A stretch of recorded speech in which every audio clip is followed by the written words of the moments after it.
Hey, what's up, y'all? It's me, Nate Almighty, and I'm back representing GPA, the Global Power Ambassadors, with another powerbook2ghost video.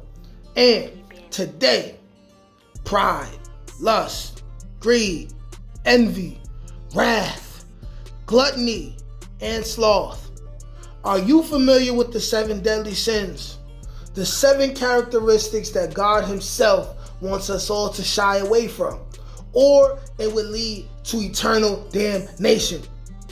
I seen a video recently that explained the 7 deadly sins in the form of rappers, with a rapper that represented each sin perfectly. And because I like to challenge myself and stand out from the rest, I myself decided to do the 7 deadly sins of powerbook2ghost with 7 characters for each deadly sin.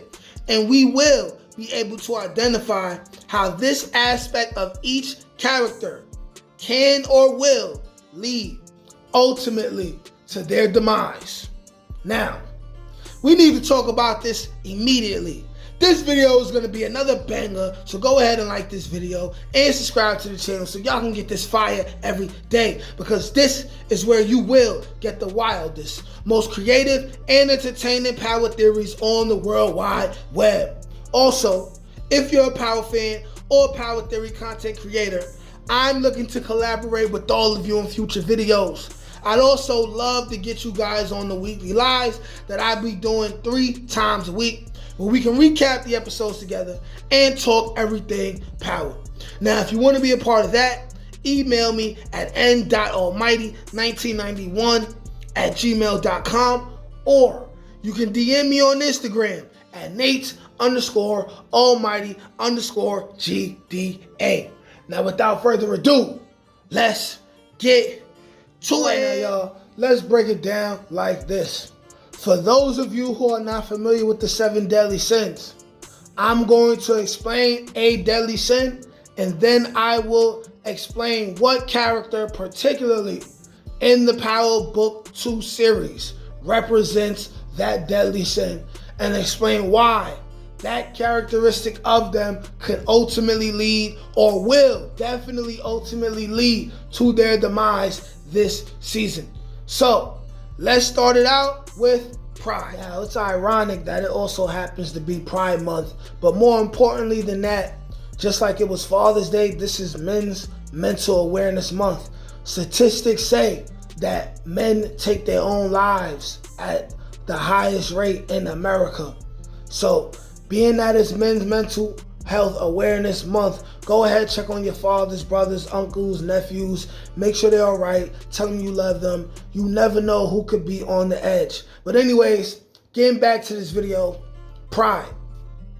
Pride is an excessive love of self, or the desire to be better or more important than others. Respect to the human person proceeds by way of respect for the principle that everyone should look upon his neighbor, without exception, as another self, above all bearing in mind his life and the means necessary for living it with dignity.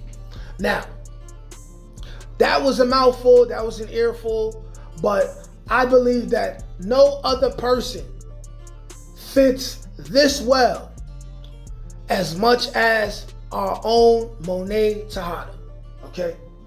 It is pride that keeps Monet Tejada from holding herself accountable. It is pride that keeps Monet Tejada from doing what probably would be the reason that took Drew off the edge, when she's really on edge, is if she would have took the time out last episode to at least apologize to Drew. You got to understand that Drew called her out for not apologizing. And then later on in that same episode, she asked Janet, am I destroying my kids? Did I ruin my babies?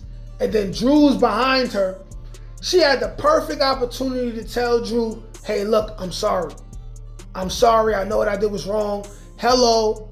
I'm sorry I had your lover kill your dad. but she doesn't even take advantage of the opportunity. And we may not even see her apologize for that comes the end of the season, okay? We may not even see it. And even if she does, it'll probably be too late, because I believe that Drew is going to attempt to kill Monet again. You know what I'm saying? He likely will. He likely will. It is pride. Pride, pride, pride. And I also believe that Monet is likely to end up killed or more likely arrested by the end of the season because of her pride.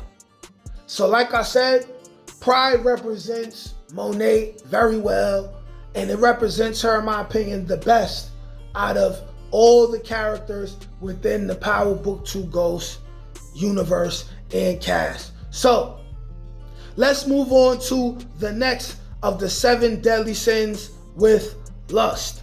Now, lust is an intense desire, usually for sexual pleasure, but also for money, power, or fame. The God of promises always warned men against seduction by what from the beginning has seemed good for food, a delight to the eyes, to be desired, to make one wise. Now, the perfect character for lust. I know most of you are probably thinking about 2 characters, maybe even 3 characters, but I feel like Davis McLean represents one of the 7 deadly sins, being lust, the most, okay? I do not think that Davis McLean is going to survive the rest of this season. Although he's part of the main cast, he's not one of the most important characters in the cast who we could basically see him being involved in a spinoff, okay? I already made a theory saying that he would die in a similar fashion by the hands of Braden to how Joe Proctor died by the hands of Tommy. Now, the very first scene that we seen Davis in this season, what was he doing? In the shower, about to have a 3-way with 2 women. Then in episode 2, he's sleeping with his subordinate, right? And all throughout the first, all seasons of Ghost, a large factor of his character has been around chasing women, okay? Sleeping with women, having unnecessary sexual relationships that he doesn't need to have. Davis McLean is somebody who very easily, right, he could be set up within a trap and die based off of him showing the wrong woman attention. He could easily be lined up. And I believe that this man is very lustful. And when you see him die, it will likely be him dealing with a woman that leads to his death, okay? Whether he just happened to be laying with women and someone followed the women to where he's at, or found out he was going to be a certain place through a woman, or a woman will intentionally set him up. Davis McLean represents lust the best, okay? So now let's move on to number 3, and gluttony. Gluttony is overconsumption, usually of food or drink. The virtue of temperance disposes us to avoid every kind of excess, the abuse of food, alcohol, tobacco, or medicine. Now, for this one of the 7 deadly sins, I actually found it kind of hard, pause, no diddy. But I actually found it difficult to find someone within the Power Book 2 Ghost cast who represented these characteristics so much. So, if you yourself can find someone within the Power Book 2 Ghost cast who represents gluttony the most, let me know in the comment section. Maybe I'll do a revised, edited version and include that person. But just to have fun with it, I say we can put either OG Power's Tommy here, or Raising Kanan's Uncle Marvin here. For the simple fact that they both have been known to heavily use drugs in the past, and they both are known to eat a lot. So without any further ado, let's move on to number 4 of the 7 deadly sins, and this is greed. Now, greed is the desire for and love of possessions. Sin is a failure in genuine love for God and neighbor caused by a perverse attachment to certain goods. Now, like I said, you probably would have Davis here as well for greed. So we can include Davis, but I would like to put Councilman Tate as a representative for greed of the 7 deadly sins of powerbookiighost. For the simple reason that, similar to Davis McLean, we just have a whole lot more scenes, a whole lot more visual representation of Councilman Tate being greedy, crossing people over for money. He has way less loyalty to anyone currently than Davis McLean, all for greed, okay? The man proposed to his woman connected to his greed, okay? Because of his greed and his need to be in the number 1 spot, okay? He accepted a donation from Braden and the Westons, only to flip on Braden and the Westons and Tariq and Obi. We haven't seen Councilman Tate this season yet, but we will see him. And we can already tell that Carter already went to speak to Councilman Tate about the green cards that are connected to that are connected to Tariq and Obi. And we know that Councilman Tate will be trying to offer his help to certain people for money, okay? I believe that greed represents Councilman Tate just a little bit more than Davis. Even though their lust and greed are similar, I believe that when it comes to lust, we have Davis overtaking Councilman Tate a little bit more. And when it comes to greed, we have Councilman Tate overtaking Davis McLean just a little bit more, just a tad bit more, okay? And moving on to number 5, we got sloth or acedia, meaning physical laziness, also disinterest in spiritual matters or neglecting spiritual growth. Acedia or spiritual sloth goes so far as to refuse the joy that comes from God and to be repelled by divine goodness. Now, this is power. I currently, you know what? I just was about to say I can't think of any character in the Power universe that could represent sloth, but you know what? Now it's perfect. It came to my head, but this character is not from powerbookiighost. He is from Raising Kanan. I think the best match we can put for sloth right now is Uncle Lulu. Drunk ass Uncle Lulu, okay? Uncle Lulu, we've seen over the course of the season, Raquel had to call Lulu out for being a bitch, for not keeping his head in the game, falling back off the game, right?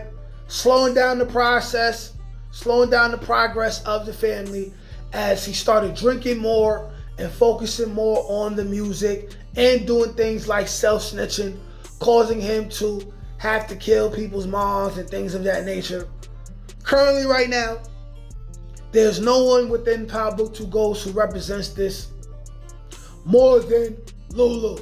So we have Lulu for sloth. It just came to me at number 5. Now, number 6, we got anger or wrath, which is uncontrolled feelings of hatred, or rage. Anger is a desire for revenge, the Lord says. Everyone who is angry with his brother shall be liable to judgment.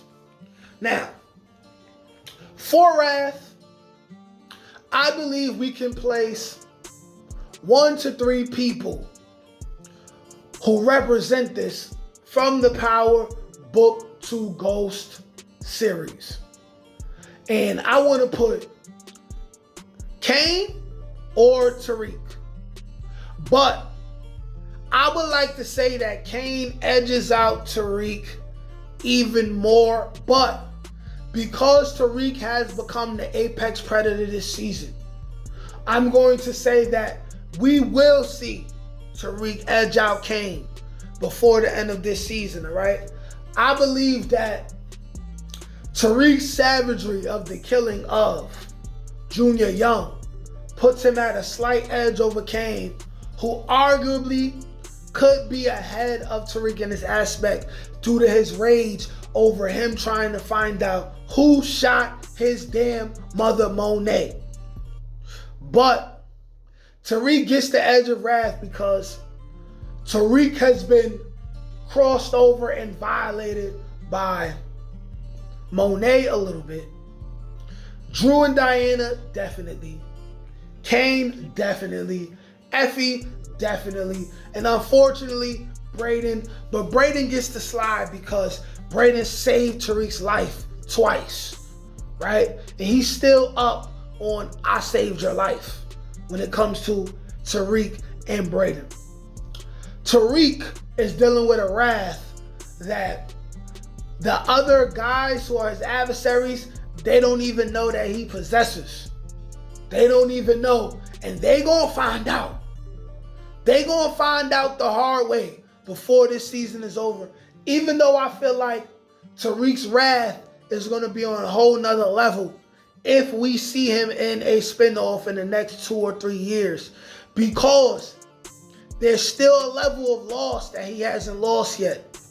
And that loss will take him over the edge. And I've already spoken about these losses that he will likely have to deal with in my earlier videos this week or last week. But there you have it. For 6, it can be interjected between Cain and Tariq. And now, let's get to number 7 of the 7 deadly sins, represented as the characters of power and how it could ultimately lead to their demise. We have envy. Envy is sadness or desire for the possessions, happiness, talents, or abilities of another. Envy can lead to the worst crimes. Through the devil's envy, death entered the world. Now, I have 2, maybe even 3 characters that can represent envy, especially because of the last 2 seasons of Power Book 2 Ghost. In order, I have Effie, and then Cain, and then Drew, with Drew possibly taking the number 2 spot based off of Noma bringing Cain up on the team, which will cause Drew to be even more envious, leading to the synopsis for episode 8, where we have Drew and Cain battling it out to see who's gonna run the streets. But let's talk about Effie, okay? Effie who she decided that Lauren had to die. Yes, because, okay, whatever, she wore wire. But I believe that if Tariq wasn't sleeping with Lauren, Effie would have agreed more to let Lauren live. Because Lauren posed a threat over having Tariq's heart over her. Okay? And because she's insecure about the fact that Lauren comes from money and that she may be a better fit for Tariq, she said, you know what, Brayden? We're not going to let Lauren live. I'm going to kill Lauren. and she botched the job. Let me know in the comment section if y'all hoping that Lauren pops up and does something bad to Effie before it's all said and done and the season is over. We're talking about Envy. And now another thing about Envy. How do y'all think Effie's gonna feel after she helps Tariq again in episode 3, only to discover that Diana is pregnant by Tariq? I'm hoping it's Celine's baby because I think it's too early for Tariq to have a kid. I think he could become serious and have character development without having Diana and a baby around, right? But how envious of Effie do you think she's gonna be? All right? We're talking about Effie. Effie is mentally unstable. I don't care how smart she is, how beautiful she is, how useful she is. She's mentally unstable, okay? And we have Kane. Kane, who took it upon himself to hate on Tariq, set Tariq up for a murder that he didn't commit, all because he was jealous that his mommy had a new son that she was gonna love more than him. Kane, but mommy, this is who you made me. I hate Tariq. I hate Silver Spoon, right? This is Kane. And then we have Drew. We have Drew, who will definitely be upset once Kane starts sleeping with Noma, and after Obi dies, and Kane becomes Noma's number 2, we're gonna have Drew, who's gonna end up working with the police, right? By the way, he worked on police, he's definitely gonna die before the season is over. That's his death sentence right there. He's gonna die, right? But Drew, who's gonna say, I need to one-up Kane. The best way to one-up him is through working with the police, and even if he's not directly a rat, using his pull as a helper, as a dog for the police to gain an advantage over Kane in the streets.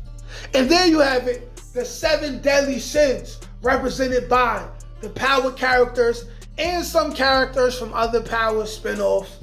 Let me know what y'all think.